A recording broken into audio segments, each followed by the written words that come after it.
From a psychological perspective, we actually see from research that sex is never really going to be neutral in your marriage. So it's either gluing you together or it's tearing you apart. And so it's worth fighting for.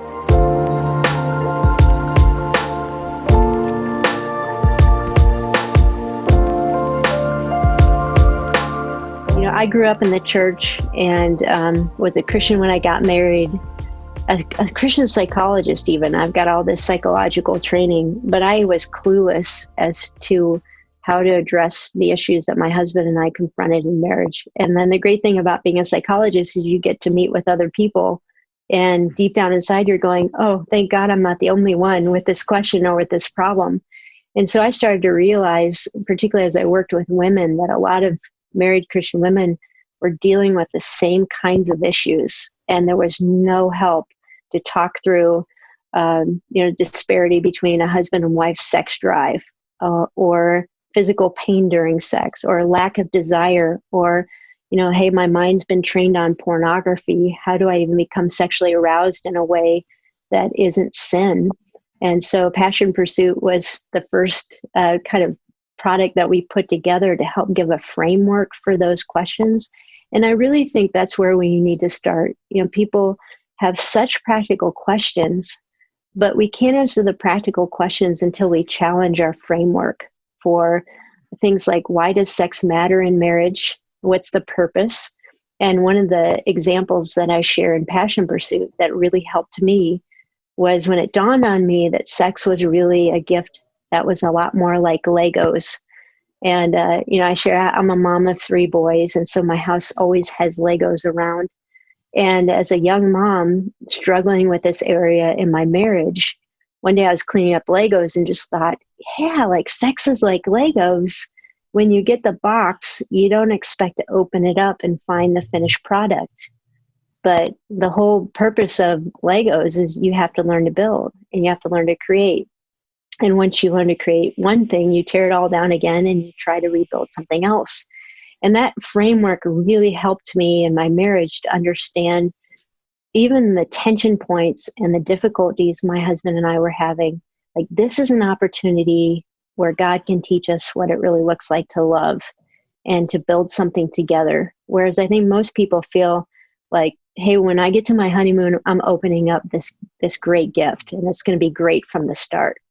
And for most of us, it isn't great from the start. It's a long-term building process. And when you have that framework, it helps give you the patience and the tools to start saying, okay, well, how do we build well?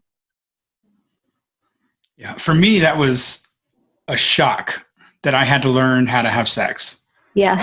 Like, because I was brought up and it's like, it's this precious gift. You keep it wrapped and you don't use it. Don't look at it. Don't touch it. Yeah. And then in your wedding night, fireworks. Right. And then, and then you're like, oh man, it doesn't work that way. And it's shocking and it's scary and it's overwhelming. Mm-hmm. But my wife and I have talked a lot recently. We've been married for 12 years now. Mm-hmm. And we talk a lot about how the greatest argument that we can come up with for our kids for monogamy is she and I. Like, you get better at it. The more you learn each other, the more you know the body of the other person, the more they learn your body. And that is something that I wish I had learned growing up that I definitely did not. Yeah. It was just the journey that sex is. Yeah. And I'm further on the journey than you are. My husband and I have been married for 25 years. Mm-hmm. And even better is the intimacy that's forged through that journey. Like, even as you get older, your body starts to not work the way it used to. It doesn't look like it used to. But there's this secret that you and your spouse share of all the things you battled together, all the great memories you formed together, a trust level that is so special that it's weird to even think how anybody could compete with that. And so the gift is so multifaceted and beautiful, but a lot of people just, in one way or another, they just give up when it becomes too difficult. They can't see what God is doing in the midst of that. Mm-hmm. Why is intimacy, physical intimacy, so important in a marriage? Why is it important to fight for it? Yeah, I'll answer this from a psychological perspective and then from a spiritual perspective. From a psychological perspective, we actually see from research that sex is never really going to be neutral in your marriage. It's either going to tear you apart or it's going to bring you together.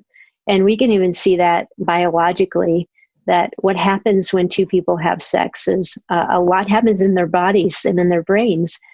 First of all, they get this surge of dopamine that makes you feel good. It's a pleasure neurotransmitter hormone in your body where it's like, wow, I want to do that again.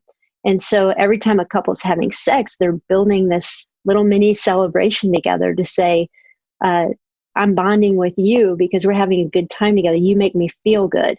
The same way you get, in some ways, healthy addictions to other things. Like if you love to run, you get a dopamine, endorphin kind of rush when you do that. So you want to do it again. Or like for me, I love coffee. So even the smell of coffee is like, yeah, I love that. And it's a similar thing with a husband and wife. When we associate each other with pleasure, that's a good thing. It's a God-given thing. The other thing that happens in our bodies during sex, particularly with men, is this rush of oxytocin, which is a bonding hormone, which makes you feel close to the person. And women have oxytocin in their bodies when you hug, you hold hands, things like that. But for men, they get a rush of oxytocin right after they've been sexually intimate. And that oxytocin effect actually starts to build over the years so that they're bonding more and more to their wife. And so from a psychological or emotional or biological perspective, we see that sex really is this glue that connects you and your spouse. And when it's not going well, it can also be a wedge. The research would show that sex is among the greatest reasons why people get divorced. So it's either gluing you together or it's tearing you apart. And so it's worth fighting for. And then from a spiritual perspective, I really believe it's at the center of the spiritual battlefield. When we look at what's being attacked in our world and in our own lives, I don't think we can think of anything that's been more viciously attacked than sexuality. Because it's so holy, it represents this beautiful covenant with God. And so Satan is always after how he can destroy that. And we can point to ways he destroys it in culture, but we first have to look for the ways that he's destroying it in our own hearts and our own lives. And so that's where I have the choice to let God own my heart. I can't control what is happening in the culture or in somebody else's heart, but I can control the territory of my own heart and whether or not I'm letting the enemy have his way or I'm letting the Lord have his way. And so that's why I think it's just so critical that we really fight for this territory in our own lives and hearts. Earlier in the conversation, you brought up how the purity movement didn't teach married people, not only the physical aspect of sex, but the emotional part of it.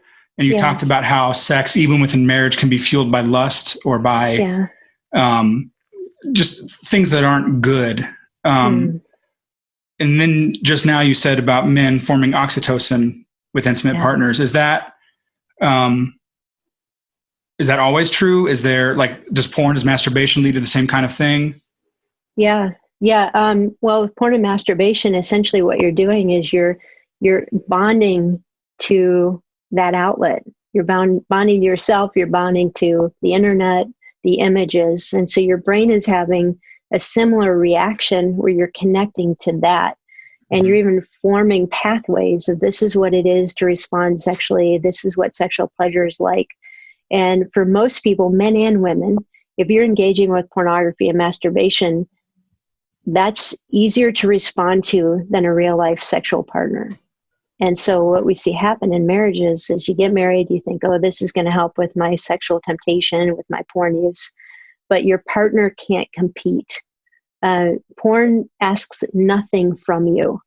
You get to have what you want, when you want it, how you want it, and your brain and your body learn to respond to that. With real life intimacy, by God's design, it requires something from you. You have to love in order to experience great sex. And so when you compare them, it's like, would your kid rather eat a hot fudge sundae or a plate of grilled chicken and broccoli? Well, the hot fudge sundae. Now, if the kid has never had sugar, then they see something that is very healthy and nutritious as wonderful. If you've been on a sugar fast and you eat a strawberry, you can't believe how sweet it is. And the same is true with our sexual response, that porn and masturbation are teaching you to respond to something that's not healthy, and it keeps you from enjoying the beauty of what God has given you that is meant to nourish you. Yeah. Do you have any practical steps, advice, guidelines for what's a healthy sex life? Is it once a month? Is there, I don't even know if there's an answer to that question. Is that different for everybody, or what does that look like? Yeah, people do ask that. I think, first of all, a healthy sex life is asking the question, are me and my spouse growing towards intimacy or not? Mm-hmm. So I don't want to look at, first and foremost, the number of times we're having sex. I want to ask the question, is this something that is building intimacy with us? Is this something that's forcing us to be more vulnerable? Are we learning each other's bodies? Is it better than it was 2 years ago? Those are better questions to ask than these check the box things of, is 3 times a week good or 1 time a week? But I would say in terms of frequency, there are seasons where sex is more reasonable than others. When you have a newborn baby, mm-hmm. like even now during COVID-19, for some couples, sex is somewhere where they find a lot of just comfort and anxiety released together, and oh, thank God for sex. This is helping us. But for other couples, that's the last thing they want to think about because they're so anxious, or their kids won't leave them alone. And so you've got to not get into rigid legalistic thinking, and you have to assess what's going on in our lives. But I would say in general, there are extremes that we want to avoid. If you as a couple are never having sex, or it's once a month, yes, you have to ask the question, why? Why are you neglecting that? Is it because of an emotional or physical reason? Is it because you have a conflict or an issue that you need to address? Because that's really not healthy long-term. Or if on the other extreme, one of you wants to have sex 3 times a day, you have to ask the question, why? Sexual addiction can play itself out even within marriage. And sex is a gift, but it shouldn't be the thing that we immediately run to whenever we're lonely, whenever we're bored, whenever we're stressed. We have to see it as a gift, but not, again, even within marriage, see your partner as, that's my sanctified outlet for everything.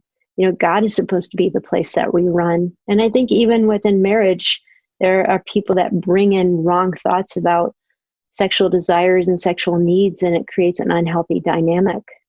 What advice would you give to couples who are working through an unhealthy dynamic? Whether someone's watching this going, I'm the person with the addiction or with the shame, and to the person who says, this is my partner and I want to love them well and they won't let me and I don't know how. Yeah, great question. I think first of all, starting with the level ground, and I've already said this, but I think it bears repeating, that all of us have sexual brokenness in our lives. And I know in my own marriage, there are times where I look at my husband and say, well, he's obviously got the problem, but I'm good. And then the Lord had to show me that I've got my own baggage related to sexuality that might not be as obvious as his. But whenever we approach our spouse with, you're the one with the problem, we need to get you fixed, you're creating this, we're never going to go anywhere. It does become a shame cycle. And we get into that, even the self-righteousness of the person that doesn't have the struggle. But when you work with a couple that has a sexual issue to address, it involves both of them. Now, it doesn't mean that your spouse's pornography, for example, is your fault. What I'm saying is that God wants to do work and healing in both of your lives. And I think if you begin to approach it that way, you have a lot better chance of growing together than if you just identify one person as having the problem. But, first thing is just ask for help. Ask the Lord for help. Reach out to somebody and be honest with what you're struggling with.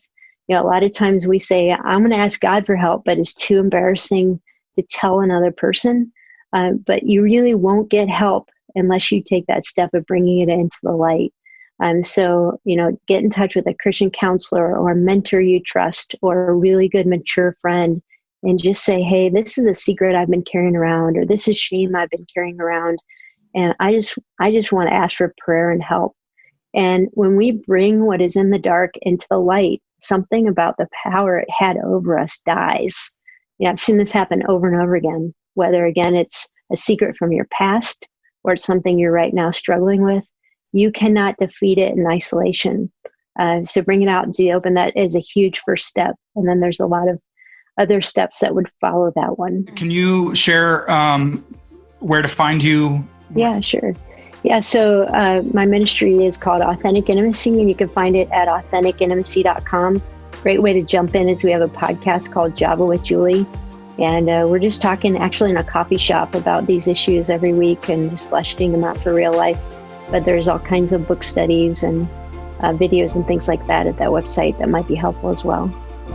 Great. AuthenticIntimacy.com. That's it. I love Preston's work because I think he's doing a great job of walking that razor thin edge of loving, being grace filled without compromising truth. Yeah. He's doing a great job with that tension, and we need his voice. Yeah.